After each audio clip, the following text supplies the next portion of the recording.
Far from the bustling heart of Egypt's temples and cities where pyramids pierce the horizon and statues proclaim the grandeur of kings, there lies another story carved into stone. South of the first cataract of the Nile, in the stark deserts where sun and silence reign, mighty fortresses once rose from the sand. These were no ordinary walls. They were thresholds, guardians of Egypt's most precious lifeline, the corridors through which gold, ivory, incense, and power itself flowed. To the pharaohs, Nubia was more than a neighbor. It was both a threat and a promise. Its lands concealed mines of untold wealth, rivers that shimmered with the promise of prosperity, and peoples whose strength could either bolster Egypt's glory or rise against it in defiance. To hold Nubia was to hold the key to eternity, the gold that gilded the temples, adorned the gods, and crowned the rulers who declared themselves divine. The fortresses of the Nile were the teeth of an empire. From Buhan to Semna, from Mergisa to Askut, they stood as both military outposts and spiritual gateways, places where power was negotiated not just through spears and shields, but through symbols, rituals, and trade. Within their walls, Egypt met Nubia, and in that meeting, cultures clashed, mingled, and transformed. But these fortresses were more than garrisons of stone. They were living entities, pulsing with the heartbeat of empire. They bore witness to caravans winding along desert paths, soldiers patrolling under merciless suns, and priests whispering prayers for the safe passage of wealth. They echoed with the cries of conflict and the silent passage of centuries, becoming monuments not just to control but to the timeless struggle between domination and freedom, wealth and survival, empire and soul. To walk among their ruins today is to step into a forgotten threshold between worlds. A liminal space where Egypt's ambition collided with Nubia's resilience, where the desert guarded secrets of gold and empire. Here, in the shadow of their crumbling walls, we uncover not just military might, but the deeper truth, that every fortress tells the story of a civilization's hunger, its fear, and its dream of eternity. Civilizations are never built upon ideas alone. They are carved into the bones of the earth, anchored in rivers, deserts, and mountains that shape both opportunity and limitation. Egypt, often celebrated as the gift of the Nile, owed its very existence to the river that flowed northward, nourishing fields of grain and sustaining generations. Yet the Nile was more than a gentle giver of life. It was also a road, a vein of power connecting worlds. And to the south, beyond the first cataract, lay Nubia, a land Egypt could never ignore. It is here, in this liminal space between fertile valleys and unforgiving deserts, that Egypt raised its fortresses. The geography itself demanded it. The cataracts of the Nile, tumultuous stretches of rapids and granite boulders, marked natural thresholds. They were not only barriers to navigation, but gates between civilizations. Whoever controlled these thresholds controlled the flow of goods, people, and influence. And so the pharaohs, ever wary of both opportunity and threat, planted their fortresses upon these stone guardians of the river. Imagine approaching Nubia from the north. The Nile narrows, its waters rushing with unpredictable strength, the cliffs of granite pressing in on either side. Beyond this natural chokehold lies a vast corridor of desert, a land dotted with mines rich in gold and quarries heavy with stone. To leave these corridors unguarded would be to leave the very heart of Egypt exposed.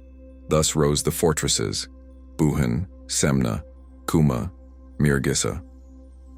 They were the teeth of empire sunk into the granite jaw of the river, ensuring that nothing passed unseen, nothing flowed untaxed, nothing threatened the pharaoh's lifeline. But geography is never neutral. The very land that Egypt sought to control was not empty.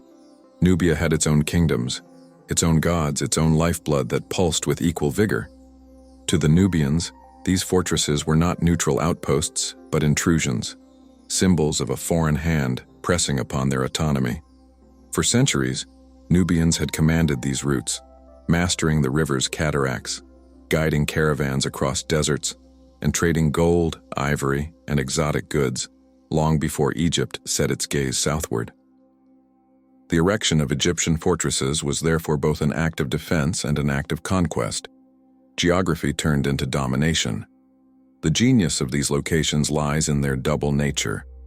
On one hand, they were pragmatic. To build on elevated ground beside the river was to command the horizon, to see any approaching threat from miles away, to hold the high ground that warfare has always favored. On the other hand, these fortresses were symbolic. They were proclamations carved into stone, loud as the desert wind. This river is ours. This passage belongs to the Pharaoh. This land is under the gaze of the gods of Egypt. Consider the fortress of Buhen, built upon the west bank of the Nile. Its walls stretched nearly 200 meters, enclosing streets, barracks, workshops, and temples. To those who approached from the desert, its very silhouette was a declaration: Egypt is here. To those sailing the Nile, its looming bastions were an unspoken law. Your journey is permitted only through our watch. Geography had provided the threshold, but human ambition had filled it with stone, soldiers, and power. Yet there is another dimension to this geography. Beyond trade and defense, these fortresses also stood at the border of worlds: Egypt's world of ordered cosmos and Nubia's world of unyielding wilderness. To the Egyptian mind, the south was both promise and chaos, the source of gold yet also the realm of rebellion. Building fortresses here was not only a military decision but a cosmic one, a way of extending Ma'at, the principle of divine order, into lands they feared might otherwise dissolve into Isfet, chaos. Thus, geography became destiny. The cataracts, the deserts, the mines, and the river were not passive backdrops, but active forces shaping the drama of empire. Egypt's fortresses in Nubia were born not only from political will but from the land's demand: guard this passage, or lose the key to your own survival. And so they rose, stone by stone, until the desert itself seemed to bristle with walls. From these fortresses, Egypt claimed both riches and security. But as every threshold teaches us, to stand at the edge of worlds is to invite not only power, but also resistance. Geography had granted the pharaohs the vantage point, but it had also placed them face to face with Nubia, a neighbor too proud, too resourceful, and too enduring to be silenced by walls alone. Gold, no other metal has ever carried such weight in the human imagination. For Egypt, it was more than a substance mined from the earth. It was the flesh of the gods, the material of eternity. Where bronze rusted and silver tarnished, gold endured untouchable, eternal, radiant as the sun itself. In the deserts of Nubia, this eternal metal lay waiting, shimmering beneath the stone, carried in veins that promised not just wealth, but divinity. The pharaohs knew this well. To command gold was to command the divine image of Ra, the sun god whose daily rising guaranteed the rhythm of life. The temples of Egypt consumed gold not as mere ornament, but as offerings, as embodiments of eternal light. Statues of the gods were gilded, sarcophagi wrapped in golden sheets, sacred boats adorned with glimmering plates, all proclaiming the same truth. Gold was not wealth, but divinity made visible. And where did this lifeblood flow from? Not from the fertile Nile Valley where grain sprouted in abundance, but from the south, from Nubia, the land Egypt both coveted and feared. To control Nubia's mines was to control the very veins of heaven. Without Nubia's gold, the temples would darken, the pharaoh's crown would lose its luster, and Egypt's claim to divine legitimacy would wither. Gold was the hidden engine of empire, the silent fuel of eternity. But gold was not the only treasure that flowed northward. Nubia offered ivory, carved from the tusks of elephants that roamed its savannas, incense, burned in sacred rituals to connect the human with the divine, and exotic animals, symbols of power and fertility. The fortresses of the Nile became conduits, ensuring that this abundance fed the rituals of Egypt, that the gods were appeased, and the pharaoh remained the mediator between heaven and earth. Yet with gold comes shadow. Every caravan that moved through the desert, every mine that split the earth carried with it stories of toil, blood, and exploitation. For Nubia was not an empty treasury waiting for Egyptian hands. It was a land inhabited by peoples who had long extracted and traded gold, who revered their own gods and followed their own rhythms. To Egypt, their labor became invisible, absorbed into the empire's grand narrative of divine right. But to Nubians, the fortresses were chains on their wealth, barriers to their autonomy, symbols that their lifeblood was being drained to feed another's glory. Gold also transformed politics. Pharaohs who could secure Nubia's mines and channel their wealth into temples stood taller in the eyes of both their subjects and their gods. When Hatshepsut, the great female pharaoh, described her expeditions to the land of Punt, she proclaimed not just the arrival of incense and myrrh, but the wealth that proved her rule was blessed. Gold was the silent testimony of legitimacy. Without it, no reign could be called divine, no temple could gleam with eternal radiance. Consider the symbolism. To wear gold upon the brow was to shine as the sun. To line a sarcophagus with gold was to clothe the dead in immortality. To offer gold to the gods was to return to them a piece of their own eternal flesh. In this alchemy of empire, Nubia was indispensable.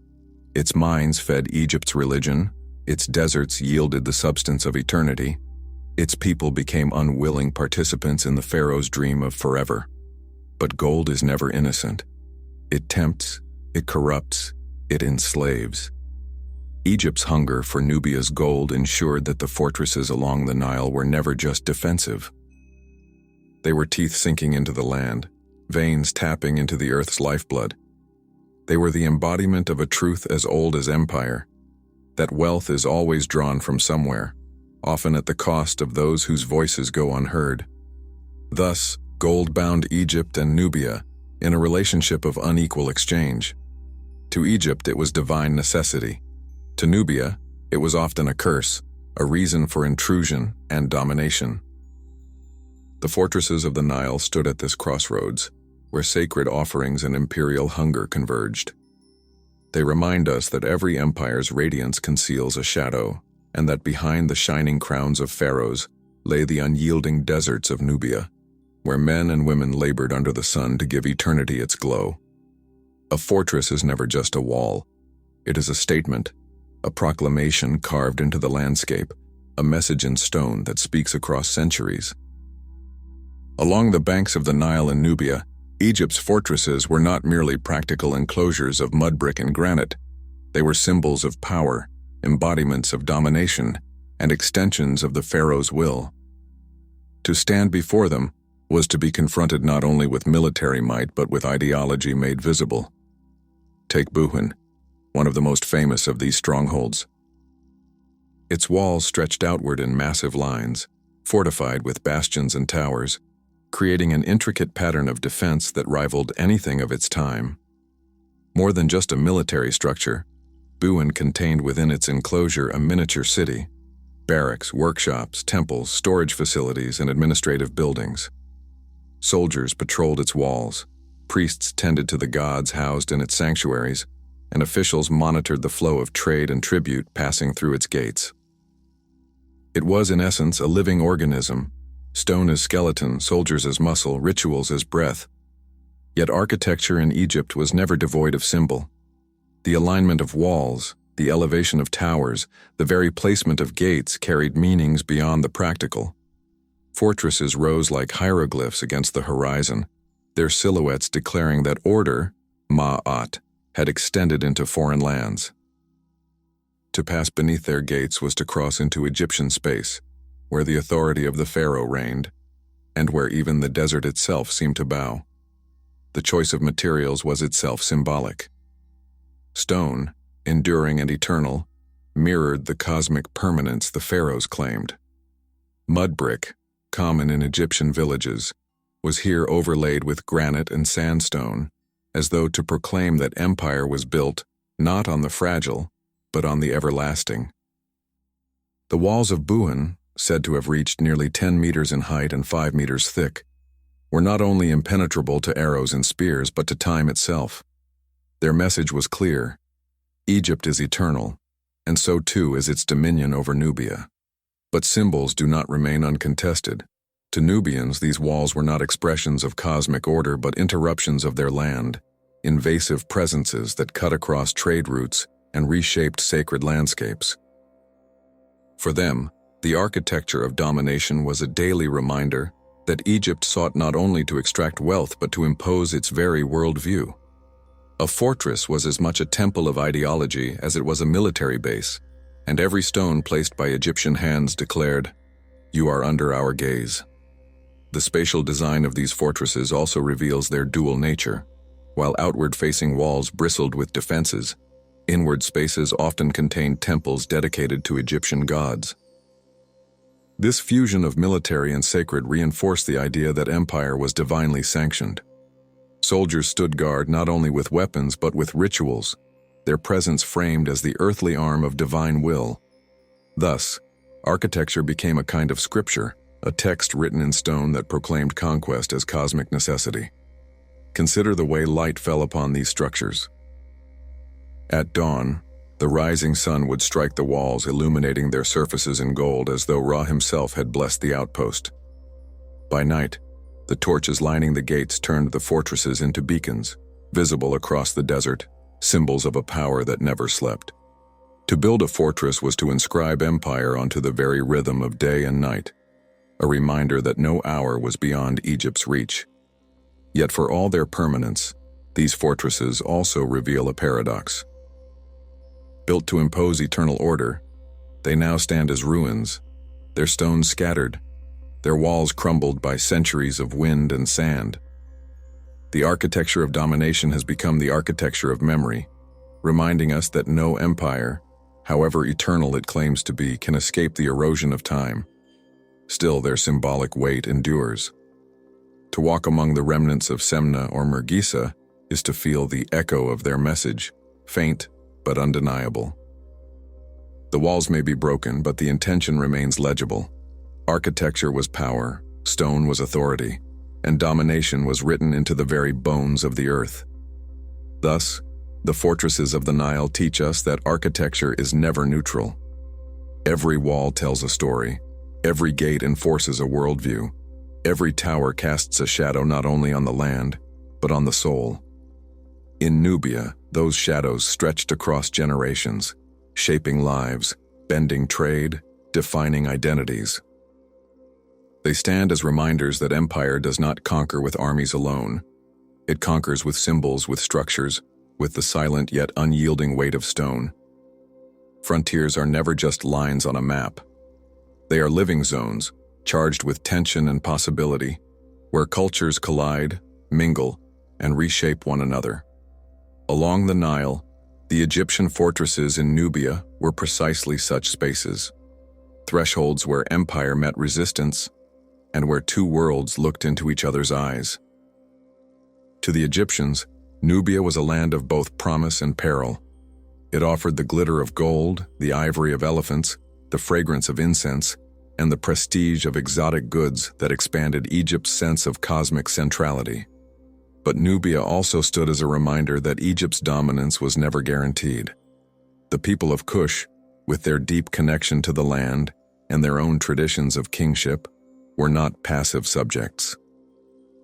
They had their own gods, their own dynasties, their own claim to destiny.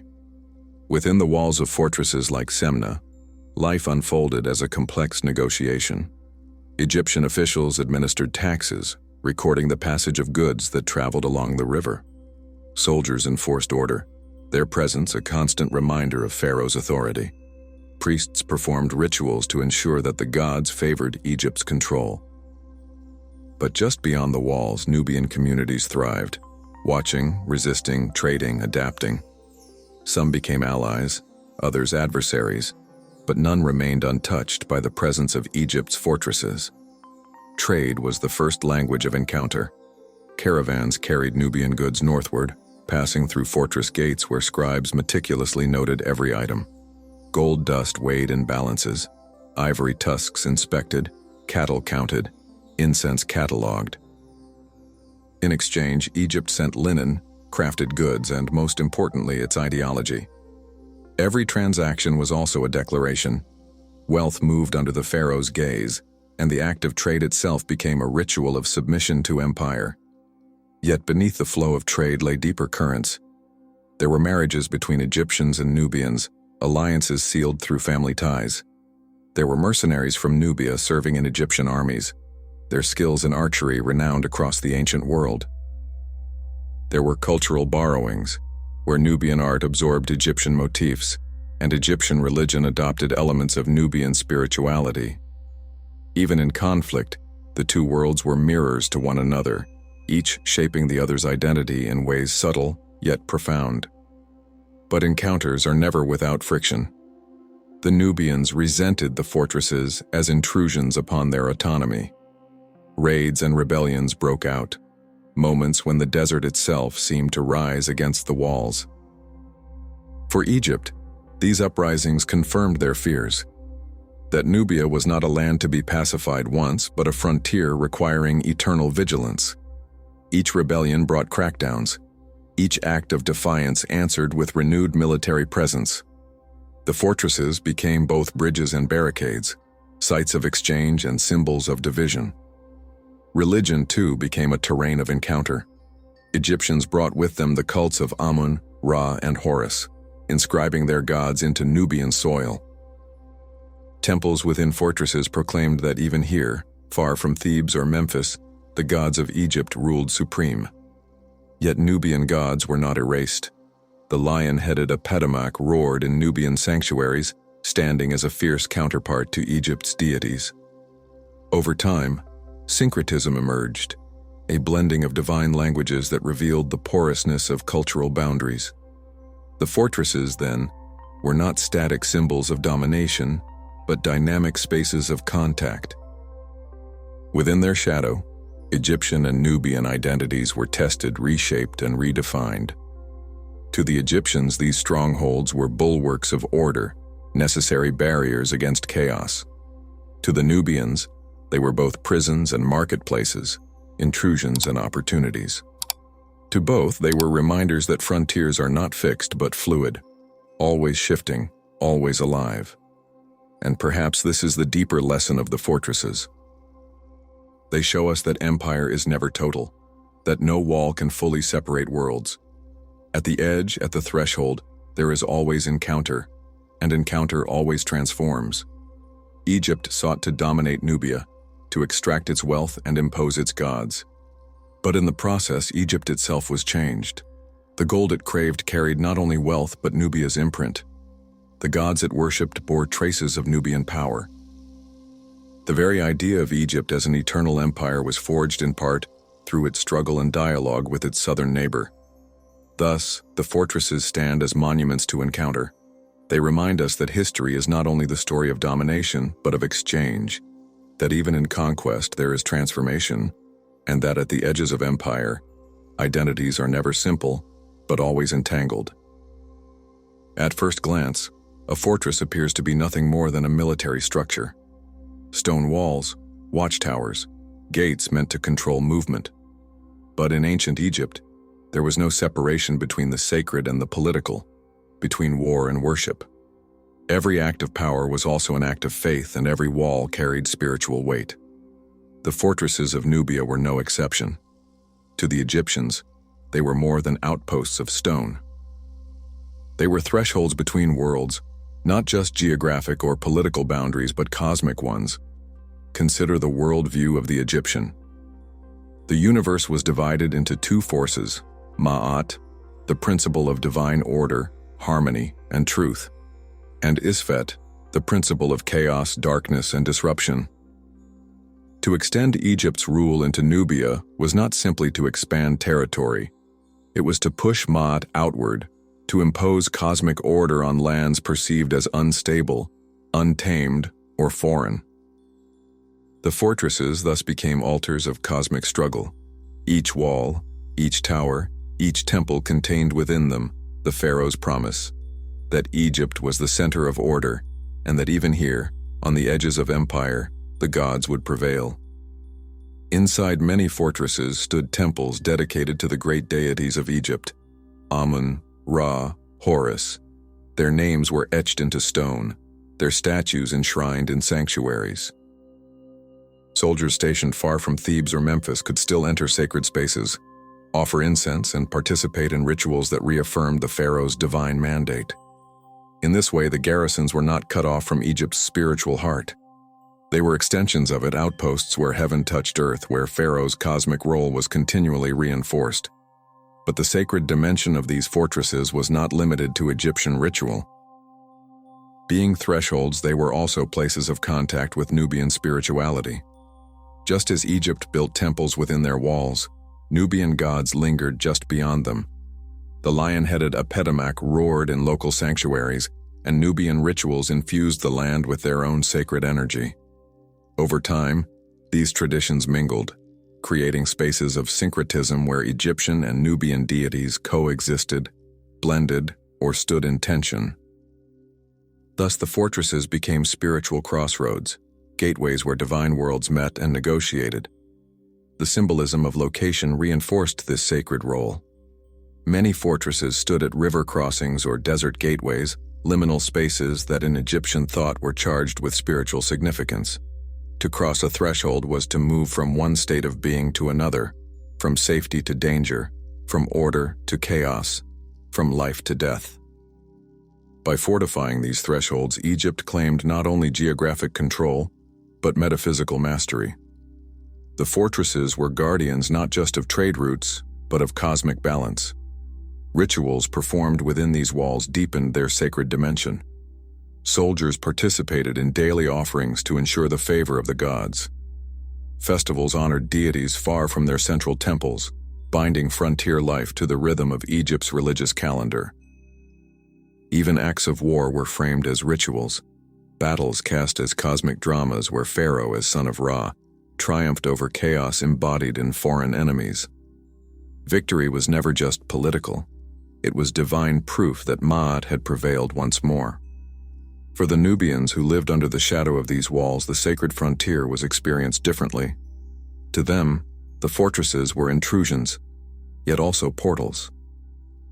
They were places where Egyptian gods appeared in flesh and stone, where rituals foreign to their traditions echoed across the desert. Some resisted, clinging to their own gods and rejecting Egypt's claim of cosmic dominance. Others adapted, blending traditions, creating hybrid practices that carried both Egyptian and Nubian elements. In this sense, the fortresses functioned as gateways not only for soldiers and caravans, but for the gods themselves. Perhaps this is why these structures retain such power even in ruin. To walk among their remnants today is to feel the liminality they embodied, the sense of standing at the edge of worlds. Stones may crumble, walls may fall, but the aura of sacred threshold lingers. They remind us that empires conquer not only with armies but with symbols, that spiritual warfare is as real as military conflict, and that the boundaries between civilizations are never just political, but cosmic. In the end, the fortresses of Nubia reveal a deeper truth, that power without spirit cannot endure. Egypt did not build only for defense. It built sanctuaries, gateways, altars of order standing against the wilderness. These structures proclaimed that the empire's reach was not just military but metaphysical, that the pharaoh's dominion extended into the very fabric of the cosmos. And though the walls now lie broken, the sacred frontier they embodied still whispers through the desert winds, telling us that every border is also a spiritual crossing, every fortress a gateway between seen and unseen worlds. No empire, however radiant its temples or enduring its monuments, has ever ruled without resistance. The fortresses of Nubia, though built as jaws of stone to clamp Egypt's hold on the south, were never unchallenged. Behind their walls, Egypt proclaimed its authority. Beyond their gates, Nubia remembered its strength. And between the two, across generations, played out a drama of war and rebellion, a reminder that even the mightiest empires stand upon fragile ground. The Egyptian vision of empire painted Nubia as a land to be tamed, a territory whose riches belonged by divine right to Pharaoh. Yet the Nubians were no silent subjects. Skilled archers, fierce warriors, and proud keepers of their own traditions, they resisted again and again. proving that walls and garrisons could never fully extinguish their sovereignty. The very presence of fortresses was both shield and provocation. While they secured trade routes and guarded gold mines, they also stood as daily insults to Nubian autonomy, monuments of foreign intrusion that called rebellion into being. History remembers these clashes in fragmentary inscriptions, in stelae carved to celebrate Pharaoh's victories. At Semna, an inscription proclaims how the Egyptians drove back southern incursions, portraying Nubians as rebels against divine order. But behind these official narratives lies a more complex truth. Egypt was not only defending, it was suppressing. These rebellions were not random acts of disorder. They were the heartbeat of a people unwilling to yield their land entirely. Consider the role of Nubian archers, renowned throughout the ancient world. Their precision with the bow was legendary, so much so that Egypt eventually recruited them into its own armies.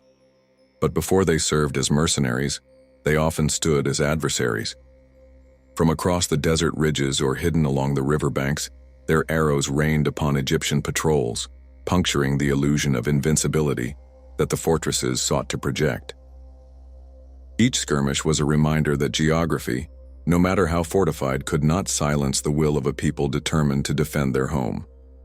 Rebellions also revealed the paradox of empire.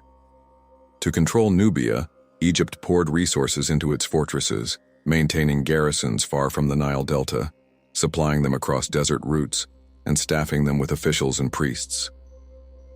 Every outbreak of resistance demanded further expenditure, troops dispatched, rituals performed to secure divine favor, propaganda inscribed to reaffirm Pharaoh's cosmic mandate. Empire was costly, and rebellion was its constant tax. Yet rebellion was not only a threat, it also transformed Egypt itself. The cycle of conflict forced Egypt to adapt, militarily, politically, spiritually. It led pharaohs to incorporate Nubian soldiers into their armies, to forge temporary alliances with local leaders, and eventually to recognize that Nubia was not a land to be erased, but a partner that could never be entirely subdued. This fragile balance of domination and resistance laid the groundwork for a future reversal. Centuries later, it would be Nubia's turn to conquer Egypt, as Kushite kings marched north to claim the double crown of Pharaoh. But in the age of the fortresses, war and rebellion were constant realities. Within fortress walls, Egyptian scribes recorded tribute, priests invoked the gods, and soldiers kept vigil. Beyond them, Nubian clans gathered, sometimes trading, sometimes resisting, always aware that their land was under watch. The sound of rebellion was not only the clash of weapons, but the murmur of defiance in daily life, the refusal to see Egypt's presence as natural or eternal. The fragility of empire lay not only in rebellion itself, but in its inevitability. The more tightly Egypt gripped Nubia, the more rebellion burned. Each fortress that proclaimed eternal order carried within it the seeds of its own undoing, for domination always breeds resistance. This truth, etched into the stones of Buin and Semna, remains visible in their ruins. Walls may rise to impose control, but human spirit rises to challenge it. Today, as we stand among the crumbling remains of these fortresses, the silence is deceptive. Beneath the sand lies the memory of conflict, of arrows loosed under burning suns, of pharaohs proclaiming victory, of Nubians plotting resistance in the shadow of foreign walls. The stones remind us that empire is never secure, that the hold of power is always fragile, and that rebellion is not an anomaly, but the natural breath of freedom. In the story of Egypt and Nubia, the fortresses are monuments not only of control, but of conflict. They testify to the truth that no empire, however radiant, rules unopposed, and that the desert remembers the cries of those who refused to bow. The desert is both destroyer and preserver. Winds scour the walls, sands bury the gates, yet in that very burial lies protection. The fortresses of Nubia, once pulsing with soldiers, merchants, priests, and caravans, now lie silent. Their bastions have crumbled, Their temples stand roofless, their watchtowers reduced to rubble. And yet the echo of their presence endures. To walk among their remains is to hear whispers of empire, the faint heartbeat of a world that once held the Nile in its grip. Archaeology has unearthed these echoes with patient hands. Excavations at Buhan, Semna, Mirgissa, and other sites reveal not only the scale of their architecture, but the complexity of their lives. Pottery fragments tell of meals shared under the desert sun. Inscriptions carved in stone proclaim victories, trade records, and rituals. Weapons, tools, and ornaments hint at the daily rhythm of soldiers and civilians alike. Each artifact, though broken, speaks of a fortress not as a static wall but as a living community, where empire and humanity interwove. The echoes also reveal contradiction. On one hand, the fortresses symbolize domination, Egypt's attempt to bind Nubia into its cosmic order. On the other, they reveal interaction, trade, syncretism, hybrid identities. Archaeological evidence shows Nubian goods inside fortress walls and Egyptian objects far beyond them, suggesting a porousness that official narratives of control would never admit. In these exchanges, we glimpse the resilience of Nubian culture, adapting, resisting, and reshaping even under occupation. For modern eyes, the ruins of these fortresses invite reflection. What remains when empire falls? The stones stand as a reminder that even the most imposing walls eventually yield to time. The pharaohs believed their structures eternal, embodiments of divine order, yet the desert has reduced them to fragments. And yet, paradoxically, this ruin is a kind of endurance. Though broken, the fortresses still speak. They remind us that power may collapse, but its memory lingers etched into the land itself. The legacy of these strongholds is not confined to stone. They shaped the very history of Egypt and Nubia, binding the two in a relationship of conflict and exchange that would outlast the walls themselves. Centuries after the fortresses fell silent, Nubian kings would rise in power, marching north to rule Egypt as pharaohs of the 25th dynasty. In that reversal of fortune lies a profound truth. What is imposed by conquest today may return tomorrow in triumph. The fortresses, built to contain Nubia, became silent witnesses to Nubia's eventual ascendance. There is also a spiritual legacy. Standing amid their ruins, one feels the liminality they embodied, thresholds between order and chaos, empire and wilderness, seen and unseen. The silence of their stones carries an almost sacred weight, as though the desert has consecrated them as monuments to impermanence. They remind us that no empire is eternal, and that in the end, all walls return to sand. And yet, the echoes of the fortresses do not vanish into despair. They invite us to remember differently, not only the pharaohs who proclaimed victory, but the Nubians who resisted. Not only the walls that imposed control, but the lives that flowed through and around them. Traders, soldiers, mothers, children, priests, rebels. The legacy of the fortresses is not singular, but plural, a chorus of voices that still murmurs through the desert wind. In this way, the fortresses of the Nile remain guardians, no longer of gold or empire, but of memory. They guard the truth that history is never one-sided, that every stone has two stories, the story it was meant to tell, and the story it cannot hide. The ruins whisper both, reminding us that the desert keeps its secrets, but also reveals them, slowly, to those who listen. The story of the fortresses of the Nile is not only the story of walls, it is the story of ambition and fear, of wealth and struggle, of two worlds bound together by a river that gave life and demanded control. For Egypt, these strongholds were the very teeth of empire, gripping Nubia's deserts to ensure the flow of gold, ivory, incense, and prestige. For Nubia, they were both prisons and crossroads, symbols of intrusion, yet also places of encounter, where resistance and resilience carved new paths through history. In their rise, the fortresses embodied Egypt's cosmic vision, that Mayat, order, must expand outward to tame chaos. They fused military might with sacred ritual, blending stone and symbol into a declaration of divine authority. They safeguarded not only mines and trade routes, but the pharaoh's legitimacy, the very image of eternity. And yet, in their fall, they remind us of empire's fragility. No wall is eternal. No fortress can silence the will of a people forever. The echoes of rebellion, the mingling of cultures, the eventual rise of Nubia's own kings. All these truths remind us that history is not a straight line of domination, but a dance of power and transformation. The fortresses were built to impose control, but they became monuments to encounter, testaments to the porousness of every frontier. They tell us that empire does not endure unaltered. It is reshaped by those it seeks to dominate, and in that reshaping lies the deeper story of human destiny. Today, the ruins of Buhan, Semna, Mirgisa, and others lie silent under the desert sun. Yet they are not mute. They whisper of soldiers who stood watch in the heat, of caravans winding along dusty roads, of priests offering incense to gods whose statues gleamed with Nubian gold. They whisper of Nubian archers who defied the walls, of traders who crossed thresholds, of children who grew up in the shadow of stone. Their voices may be faint, but the desert carries them still. To stand among their remains is to feel the paradox of empire, the grandeur of ambition and the inevitability of impermanence.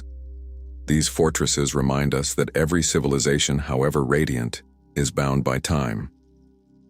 Yet they also remind us that memory endures, that ruins can still guard truths, that sand can preserve as much as it erases. The guardians of gold have become guardians of memory, and perhaps this is their greatest legacy, not the wealth they once secured, nor the power they proclaimed, but the wisdom they now offer. That empire is fleeting, but the human spirit, in its resistance and resilience, is eternal. As we leave these ruins behind, let us carry their echo with us. For in their stones lies a mirror of our own time, a reminder that the structures we build, the powers we proclaim, the walls we trust, all will one day fade. What endures is the story, the encounter, the memory. And if you found yourself touched by this journey through the sands of Nubia, stay with us. Like these fortresses, there are countless forgotten thresholds waiting to be uncovered, countless echoes whispering through time.